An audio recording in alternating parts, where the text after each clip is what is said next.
तारीख 15 फरवरी, जगह नई दिल्ली रेलवे स्टेशन। रात का समय था, घड़ी पर लगभग 9:30 बज रहे थे। स्टेशन पर भीड़ बढ़ती ही जा रही थी। फिर एक वक्त ऐसा आया जब स्टेशन पर भगदड़ मच गई। इस भगदड़ में 18 लोगों की जान चली गई। इनमें 5 लोगों का पोस्टमार्टम डॉक्टर राम मनोहर लोहिया अस्पताल में हुआ। इनकी पोस्टमार्टम रिपोर्ट से पता चला कि 5 की मौत ट्रॉमेटिक एफिक्सेशिया की वजह से हुई थी। पिछले कई दिनों से देश की कुछ जगहों पर भगदड़ मचने की खबरें आ रही हैं, जिनमें कई लोगों की मौत भी हुई है।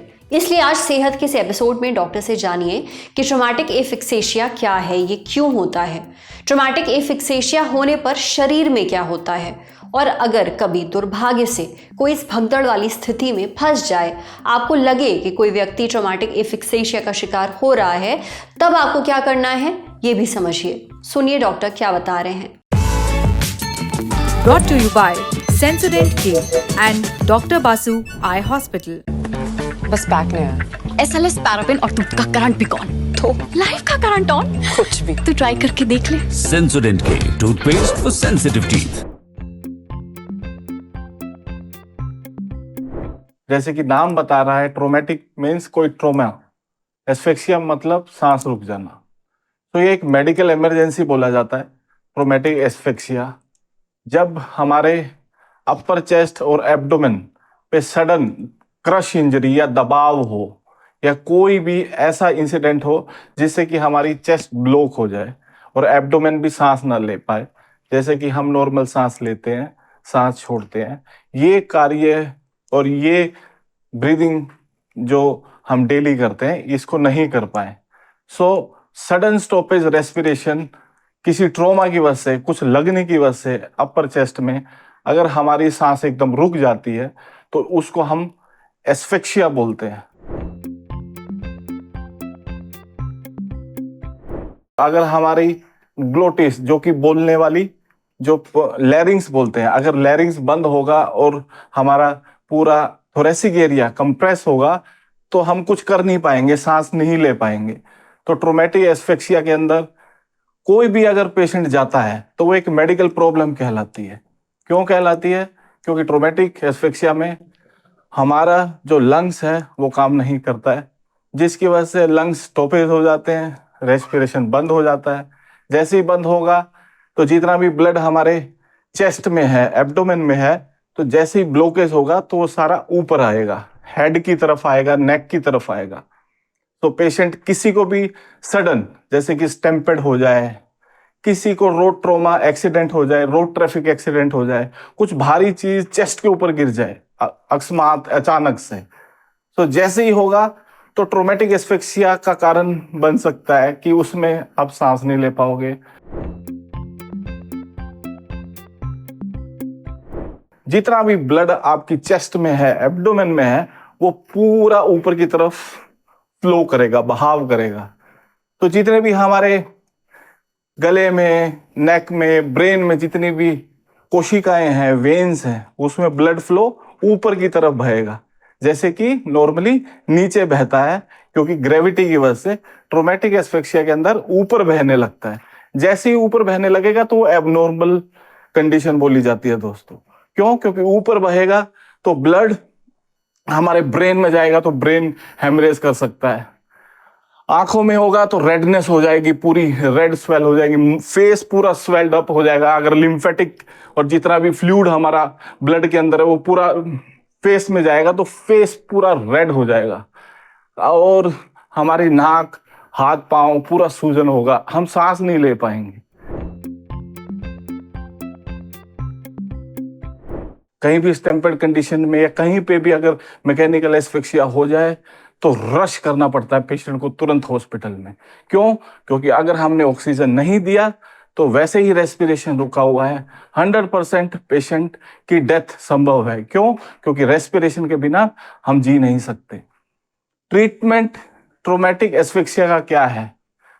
जहां पे भी ट्रोमेटिक एस्फिक्सिया का पेशेंट आपको दिखे कि हाँ सांस ही नहीं ले रहा है, सारे का सारा फेस स्वेल है, सारी आंखें स्वेल है, तो उस साइड से उसको दूर करना है।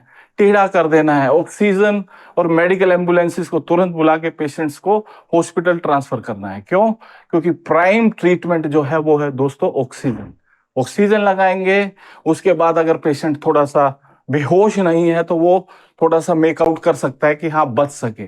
अगर बेहोश है और उठ नहीं पा रहा तो डेफिनेटली फिर मैकेनिकल वेंटिलेटर, जो कि वेंटिलेटर पे डालना पड़ेगा, और 2-4 दिन बाद जैसे कि वो ब्लड फ्लो नॉर्मलाइज होगा, जैसे कि नॉर्मल क्रिया में नीचे जाएगा, हार्ट के अंदर, वेसल्स के अंदर, आईज के अंदर नॉर्मल जैसे होगा, तभी उसका कारण और ट्रीटमेंट हो पाएगा। ये बिल्कुल ट्रीटेबल प्रॉब्लम है अगर इजीली डायग्नोज हो जाए। अगर इजीली डायग्नोज नहीं हो पाता, लेट करेंगे तो डेथ का कारण बहुत ज्यादा कॉमन है, even up to 80 to 90%। Dr. Basu Eye Care Center. Excellence in Ayurvedic Vision Care. देखिए, इस वक्त अगर आप किसी ऐसी जगह पर जा रहे हैं जहां बहुत भीड़ होने की संभावना है तो पूरी सावधानी बरतें, सतर्क रहें और अपना ध्यान रखें। अब बढ़ते हैं सेहत के अगले सेगमेंट की तरफ, तन की बात। घर में घुसते ही यूरिन पास करने के लिए भागना पड़ता है। डॉक्टर से जानिए ये आदत क्यों लग गई है।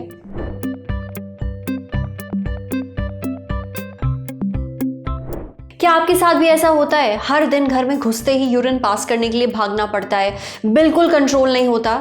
अगर हाँ, तो आप अकेले नहीं हैं, ये बहुत ही आम समस्या है। ऐसा क्यों होता है ये हमें बताया डॉक्टर वहीद ने। डॉक्टर वहीद कहते हैं कि घर पहुंचते ही पेशाब करने की तेज इच्छा कीन लॉक सिंड्रोम की वजह से होती है। इसे लैचकी इनकॉन्टिनेंस भी कहते हैं। जैसा नाम से पता चल रहा है, ये तब होता है जब आप अपने घर के ताले में चाबी डालते हैं या घर में कदम रखते हैं। देखिए, बहुत सारे लोग घर के बाहर टॉयलेट जाने से बचते हैं। वो यूरिन पास करने के लिए अपने घर पहुंचने का इंतजार करते हैं। जब कोई ऐसा लंबे वक्त तक करता रहता है, यानी वो घर पहुंचते ही सबसे पहले बाथरूम जाता है, तो दिमाग इस आदत को एक पैटर्न की तरह सीख लेता है। वो इस बात का आदी हो जाता है कि आप घर जाते ही अपना ब्लैडर ज़रूर खाली करेंगे। इसलिए जैसे ही आप घर के दरवाजे के पास आते हैं या चाबी निकालते हैं तो आपका दिमाग ब्लैडर को सिग्नल भेजता है कि यूरिन पास करने का टाइम आ गया है। इससे आपको प्रेशर महसूस होता है और तुरंत यूरिन पास करने की ज़रूरत लगने लगती है। हालांकि ये दिक्कत सबको नहीं होती, हर किसी का शरीर और आदतें अलग अलग होती हैं, मगर कुछ खास वजहों से ये दिक्कत हो सकती है। जैसे उनको जिनका ब्लैडर ओवर एक्टिव है, यानी जिन्हें बार बार पेशाब करने की ज़रूरत महसूस होती है, या जो पेशाब रोकने की आदत डाल लेते हैं। इनके अलावा जो 40 साल से ज़्यादा हैं, उस उम्र के लोगों में भी ये दिक्कत होती है, या फिर जिन महिलाओं को मेनोपॉज हो चुका है उन्हें भी ये परेशानी हो सकती है। जो लोग तनाव में रहते हैं, जिन्हें यूरिनरी ट्रैक्ट इन्फेक्शन है यानी UTI है, या फिर जिन्हें कोई न्यूरोलॉजिकल कंडीशन है यानी ऐसी बीमारियां जिनमें नर्व्स पर असर पड़ता हो, उन्हें भी ऐसा होता है। इसके अलावा डायबिटीज़, मल्टीपल स्क्लेरोसिस, पार्किंसंस या स्ट्रोक से प्रभावित जो लोग हैं उनमें भी ये समस्या होती है। इसे बचने के लिए समय समय पर यूरिन पास करने जाएं। कैफीन, कार्बोनेटेड ड्रिंक्स और मिर्च मसाले वाले खाने से बचें। ये आपके ब्लैडर को परेशान कर सकता है। साथ ही घर आते ही तुरंत यूरिन पास करने ना जाएं, थोड़ा इंतजार करें, देखें कि कुछ देर बाद यूरिन पास करने की ज़रूरत आपको लग रही है या नहीं। अगर फिर भी दिक्कत दूर नहीं होती है तो यूरोलॉजिस्ट से मिलें। सबसे ज़रूरी बात, यूरिन रोकने की जो आदत है ये बहुत ही नुकसानदेह होती है, इसलिए दिन भर में जब भी पेशाब लगे उसे पास करने जाएं। समझे? अब बारी है सेहत के आखिरी सेगमेंट की, खुराक यानी झक्कासी हेल्थ टिप। कॉपर की कमी से क्या होता है और ये किन किन चीज़ों से मिलता है, एक्सपर्ट से जानते हैं। हेल्दी रहने के लिए हमें बहुत सारे मिनरल्स की ज़रूरत होती है। इनमें से कुछ की ज़रूरत थोड़ी ज़्यादा होती है तो कुछ की थोड़ी कम। जैसे कॉपर, ये एक ज़रूरी ट्रेस मिनरल है। ट्रेस मिनरल यानी ऐसा मिनरल जिसकी शरीर को बहुत कम मात्रा में ज़रूरत हो। लेकिन शरीर को कॉपर की ज़रूरत क्यों है और ये खाने की किन चीज़ों से मिलता है, ये हमने पूछा डॉक्टर अनु अग्रवाल से। डॉक्टर अनु कहती हैं कि भले ही शरीर को कॉपर की कम मात्रा में ज़रूरत है, लेकिन ये बहुत ज़रूरी है। कॉपर रेड ब्लड सेल्स बनाने में शरीर की मदद करता है।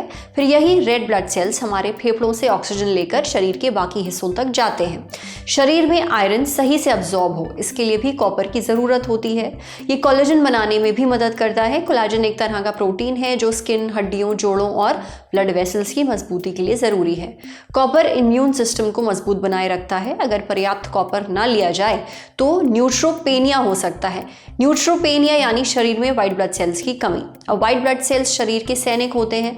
जब भी कोई वायरस या बैक्टीरिया शरीर पर हमला करता है तो ये वाइट ब्लड सेल्स शरीर को बचाने का काम करते हैं। लेकिन कॉपर की कमी होने पर शरीर में वाइट ब्लड सेल्स भी कम हो जाते हैं। नतीजा, इम्यूनिटी कमजोर हो जाती है और व्यक्ति बार बार बीमार पड़ने लगता है। कॉपर हार्ट रेट और ब्लड प्रेशर को भी रेगुलेट करता है। यही नहीं, हड्डियों को मजबूत बनाए रखने के लिए भी कॉपर की जरूरत होती है। अगर डाइट में कॉपर कम हो तो हड्डियां कमजोर हो जाती हैं। इससे हड्डियों में फ्रैक्चर का खतरा बढ़ जाता है। एक अडल्ट को हर दिन 900 माइक्रोग्राम तक की कॉपर की जरूरत होती है। हालांकि आप चाहें तो 10 मिलीग्राम तक कॉपर खा सकते हैं। ये अपर लिमिट है, मतलब मैक्सिमम लिमिट है। अगर इससे ज़्यादा खाया तो कॉपर टॉक्सिसिटी भी हो सकती है, यानी कॉपर बहुत ज़्यादा खाया या बहुत कम खाया तो दोनों ही सही नहीं है। अगर आपके शरीर में कॉपर की कमी है तो आप काजू, बादाम, सूरजमुखी के बीज, मशरूम, आलू, चना, ओट्स, बीन्स और मटर खा सकते हैं। कॉपर के सप्लीमेंट्स भी आते हैं मगर इन्हें बिना डॉक्टर की सलाह के हरगिज ना खाएं। आज सेहत पर इतना ही। अगर आप एक डॉक्टर है, हमसे कुछ शेयर करना चाहते हैं तो जो ईमेल आईडी इस वक्त आपको अपनी स्क्रीन पर दिख रही है उस पर हमें एक मेल भेज दीजिए। शुक्रिया।